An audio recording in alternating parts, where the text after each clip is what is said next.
You don't have to pretend, baby. I know it gets hard, but you have to keep going, keep moving on, and don't you ever look back.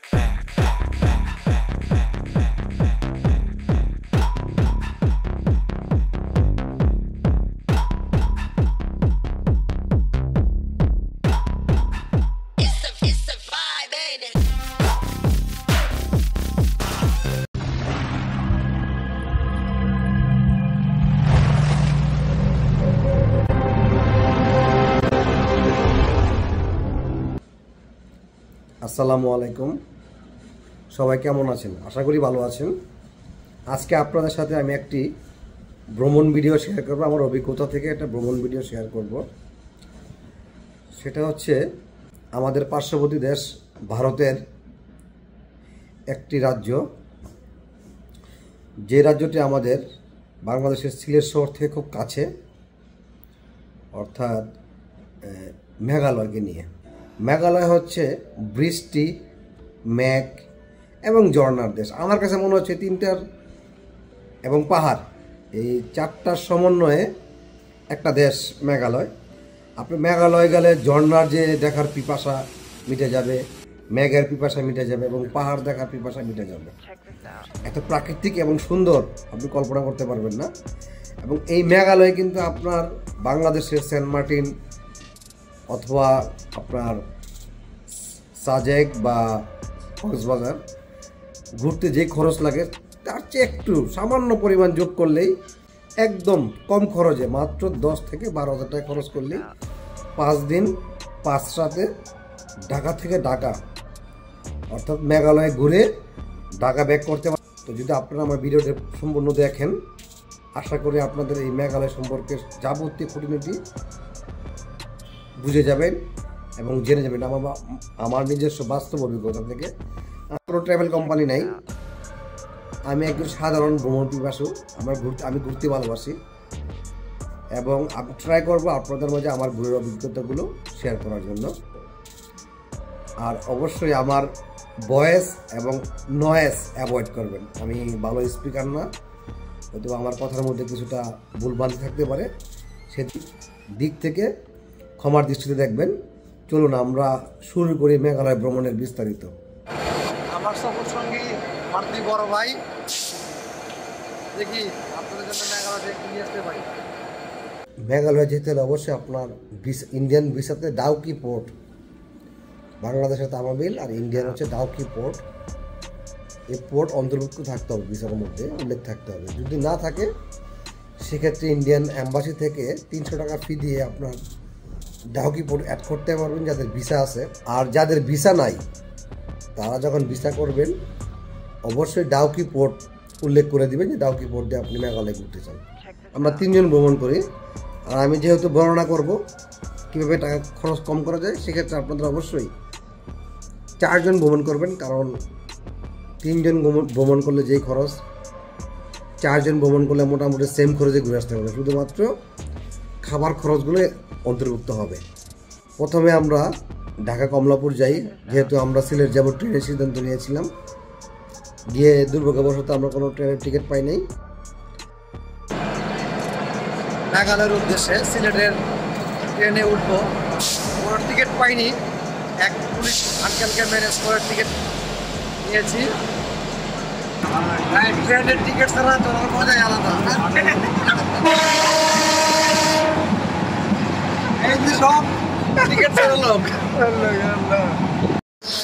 সারা রাত journey শেষে সকাল 4:24 আমরা সিলেট এসে পৌঁছেছি। আমরা train থেকে নামলাম, আমরা স্টেশনে কিছু রেস্ট নিয়ে আমরা চলে যাবো ঠিক বরাবর। সেখান থেকে 6টার দিকে আমরা নাস্তা সেরে, সকালে নাস্তা সেরে আমরা সিএনজির মাধ্যমে তামাবিল বর্ডারের উদ্দেশ্যে রওনা হই। আর একটু বলে নেই, সিলেট থেকে আপনারা যারা বাসে যাবেন হুমায়ুন চত্বর থেকে আপনারা সিএনজি পাবেন। আপনি সিএনজি রিজার্ভ করে নিয়ে যেতে হবে তামাবিল পর্যন্ত। তা না হলে বিভিন্ন বিআরটিসি বা অন্যান্য বাস আছে, বাসে করে আপনারা তামাবিল যেতে পারবেন। সেক্ষেত্রে সিএনজি রিজার্ভের সময় অবশ্যই দামাদামি করে নেবেন। 700 থেকে 800 টাকার মধ্যেই সিএনজি পেয়ে যাবেন, যদিও তারা প্রায় 1000-1500 টাকার মধ্যে ভাড়া চায়। আপনার দামাদামি করে এই সিএনজি রিজার্ভ করবেন। এই সিএনজি করার আগে অবশ্যই এখান থেকে নাস্তা করে যাবেন, আমার সাজেশন, ওইখানে ভালো নাস্তা পাবেন না। আর যেহেতু ডাউকি পোর্ট এবং আমাদের তামাবিল পোর্ট ক্রস করতে প্রায় 1-1.5 ঘন্টা সময় লাগতে পারে আপনাদের, তাই নাস্তাটা সিলেট শহর থেকে করে গেলেই বেটার। তারপর আমরা সিএনজি করে সিলেটের আঁকাবাঁকা সড়ক পার করে সারি সারি চা বাগানের মাঝখান দিয়ে আমরা আস্তে আস্তে আস্তে পাহাড়ের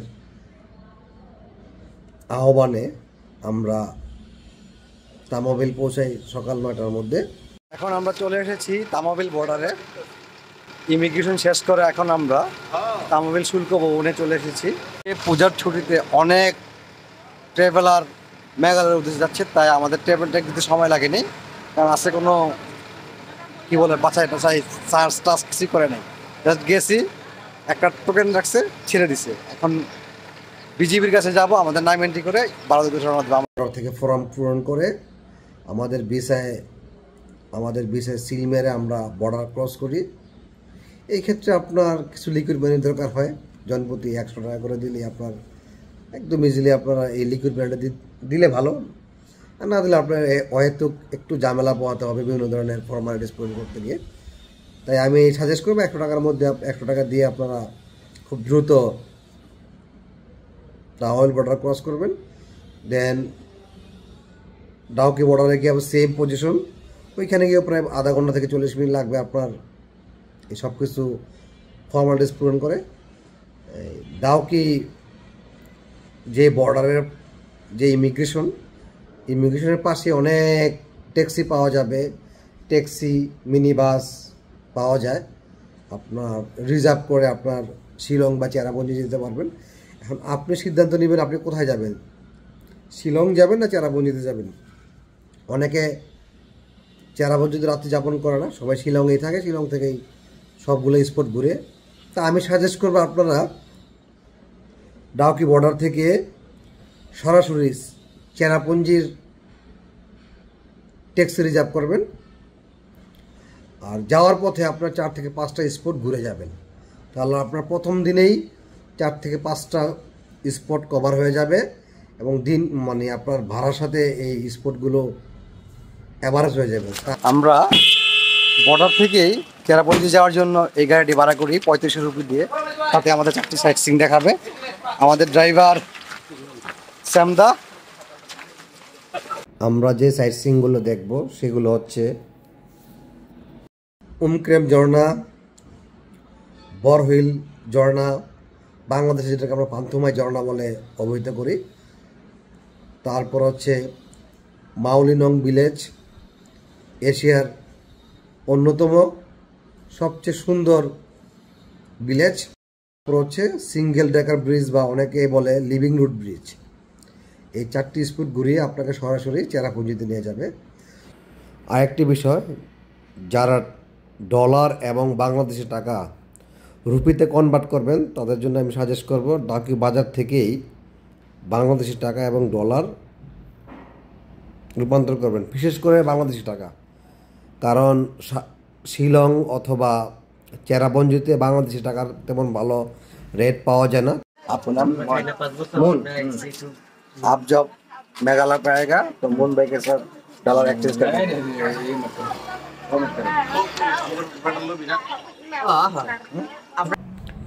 ডাউকি বাজার থেকে আমাদের ডলার এবং বাংলাদেশি টাকা রূপান্তর করার পর আমাদের প্রথম দিনের জার্নি শুরু করি। প্রথমেই মেঘালয় থেকে আমাদের বাংলাদেশকে দেখি, এবং বাংলাদেশ থেকে যে ব্রিজটি দেখা যায় ডাউকি ব্রিজ, সেই ব্রিজটি দেখি। জ্যাম থাকার কারণে আমরা গাড়ি থেকে নামি নাই, গাড়ি থেকে ব্রিজ দেখি, তারপরে একটা অংশে দাঁড়িয়ে বাংলাদেশকে দেখি মেঘালয় থেকে। তারপর চলে যায় আমাদের আজকের দিনের প্রথম spot উমক্রেম ওয়াটারফলে।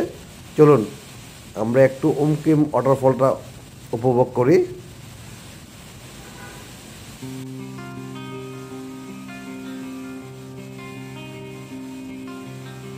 There rooster crowing 6 a.m. Black rifle coffee, a few good friends.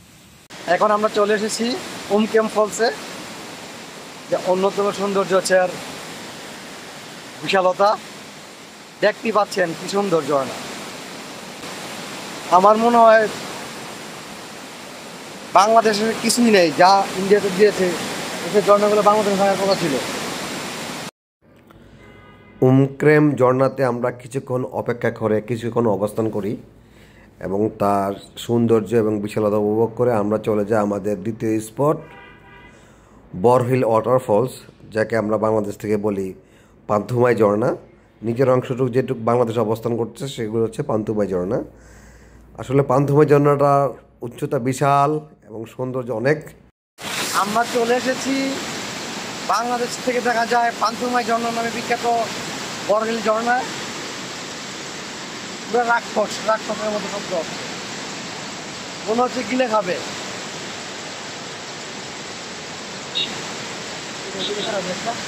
Watching the sunrise in a deer stand, hell yeah, that's my kind of country. Casting a ride out on the lake, ice cold beer, dry tailgates. Watching the sunset fall asleep, hell yeah, that's my kind of country. Borhil waterfall দেখার পর আমরা চলে যাই আমাদের এশিয়ার সবচেয়ে পরিচ্ছন্ন এবং সুন্দর গ্রাম বা সুন্দর ভিলেজ মাওলিনং ভিলেজে। আসলে এই ভিলেজের বর্ণনা করতে গেলে আপনাকে এই গ্রামে পরিদর্শন করতে হবে, হেঁটে হেঁটে পুরোটা গ্রাম দেখতে হবে, প্রতিটা বাড়ি দেখতে হবে, তাহলে বুঝতে হবে আসলে কেন এই গ্রামকে সবচেয়ে পরিচ্ছন্ন গ্রাম এবং সবচেয়ে পরিচ্ছন্ন সুন্দর গ্রাম বলা হয়। এই গ্রামে ঘুরতে ঘুরতে আমার মন ভরে যায়। আসলে মানুষ কতটা সভ্য এবং সুন্দর হলে প্রত্যেকটা বাড়ি এমন সুন্দর করে গুছানো সাজানো এবং প্রত্যেক বাড়িতে ফুলের গাছ লাগানো, কোথাও কোনো ময়লা নেই এবং নির্দিষ্ট স্থানে ময়লা রাখার ব্যবস্থা আছে। আসলে সব কিছু ভিডিওতে বা বর্ণনায় বলা যায় না, কিছু কিছু বিষয় নিজ চোখে দেখতে হয়। নিজ চোখে দেখতে হলে অবশ্যই আপনাকে মেঘালয় ভ্রমণ করতে হবে। তো মাওলিনং ভিলেজ উপভোগ করুন আমার ভিডিওর সাথে। Out where the green grass grows, it's just one stop sign to a simple life off a dead-end old dirt road. Cowboy hats, pickup trucks, four-wheel drives, digging up mud, sipping whiskey from a Dixie cup. Hell yeah, that's my kind of country. Rodeo buckles, worn-out boots, wide open fields, small town roots. We like to eat what we shoot. Hell yeah, that's my kind of country. Listen up. Digging up dirt with these two hands, praying for rain, working that land. The fear of God instilled in every man. Hell yeah, that's my kind of country. Friday night lights, old town squares, Jesus chicken and county fairs.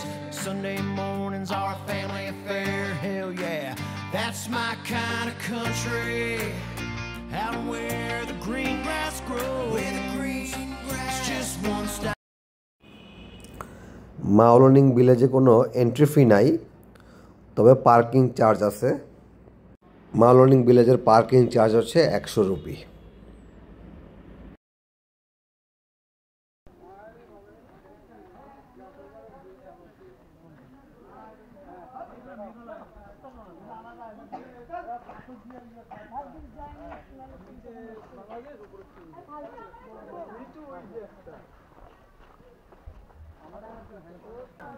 গ্রাম ঘুরে ঘুরে এখন লাঞ্চের উদ্দেশ্যে যাব।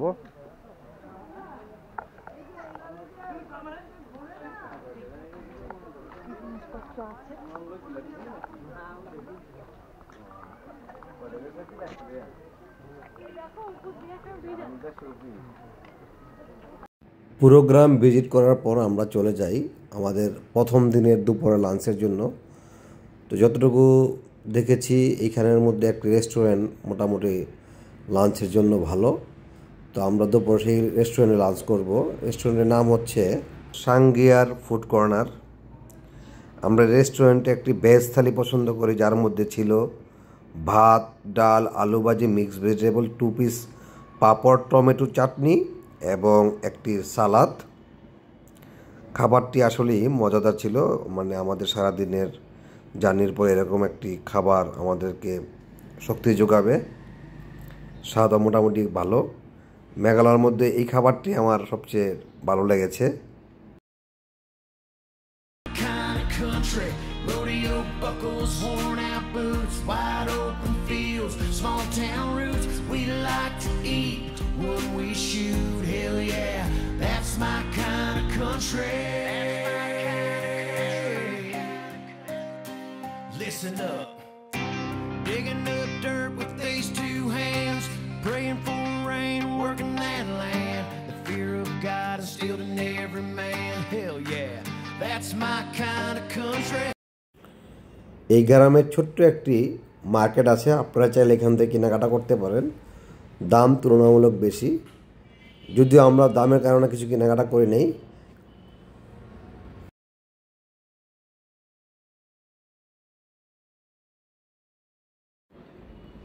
Mawlynnong village পরিদর্শন করার পর, উপভোগ করার পর আমরা চলে যাই আমাদের প্রথম দিনের শেষ স্পট, লিভিং রুট ব্রিজ। প্রাকৃতিকভাবে তৈরি গাছের শিকড় দিয়ে ব্রিজ। লিভিং রুট ব্রিজের পার্কিং চার্জ 50 রুপি, আর জন প্রতি এন্ট্রি টিকিট 40 রুপি। এখন আমরা যাচ্ছি সিঙ্গেল ডেকার ব্রিজ, প্রাকৃতিকভাবে তৈরি ব্রিজে। একটু ট্রেকিং করতে হবে, ট্রেকিং করে তারপর যেতে হবে। Country, Friday night lights, old town squares, Jesus chicken and county fairs. Sunday mornings are a family affair. Hell yeah, that's my kind of country. Out where the green grass grows. Where the green. আমার ঠিক পিছনেই single decker সেই প্রাকৃতিক ব্রিজটি। অনেক কষ্ট করে নিচে এসেছি, পানি অনেক পিছলা ছিল। Stop sign to a simple life off a dead end old dirt road. Cowboy hats, pickup trucks, 4-wheel drives built for. Living root bridge দেখার পর আমরা চেরাপুঞ্জির উদ্দেশ্যে রওনা হই। আমাদের গাড়ি পাহাড়ের ওপর দিয়ে মেঘের ভিতর দিয়ে সাই সাই সাই করে চলে যাচ্ছিল চেরাপুঞ্জির দিকে। উপভোগ করুন, আমাদের সঙ্গেই থাকুন। আমরা যে সময় মেঘালয় গিয়েছিলাম ওই সময় ভারতে পূজার ছুটি ছিল, তাই প্রচুর পর্যটক মেঘালয় ঘুরতে আসে। বাংলাদেশিদের পাশাপাশি প্রচুর ভারতীয় পর্যটক মেঘালয় ঘুরতে আসে, যেই কারণে প্রত্যেকটা সেক্টরে অনেক রাফ ছিল বা সব কিছু বেড়ে গিয়েছিল। তো আমরা যেহেতু মেঘালয়ে প্রথম, আর চেরাপুঞ্জিতে তেমন হোটেল নেই, হোমস্টে বেশি, আর আমরা হোমস্টে সম্বন্ধে আইডিয়া ছিল না, তাই আমাদের হোটেল পেতে অনেক কষ্ট করতে হয়েছে। যে হোটেলে যে বেশিরভাগ হোটেলই ছিল বুকড, কারণ প্রচুর ভারতীয় ছিল ওই দিন। তো অনেক কষ্ট করে একটি হোটেল ম্যানেজ করি এবং সেই হোটেলে গিয়ে একটা তিক্ত অভিজ্ঞতার সম্মুখীন হই আমরা। হোটেল রিসিপশনিস্ট আমাদেরকে প্রথমেই রুম দিতে চাচ্ছিল না, কারণ কয়েক সপ্তাহ আগে কিছু বাঙালি এই মেঘালয় ঘুরতে এসে হোটেলে ড্রিঙ্কস করে অনেক খারাপ পরিস্থিতি তৈরি করেছিল।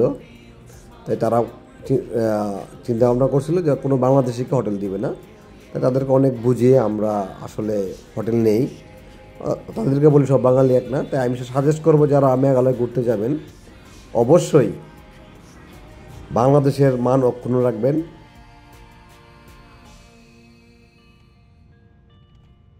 Off an old dirt road in a pickup truck, in the back of the bed with the one I love, kissing under the stars till the sun's back up.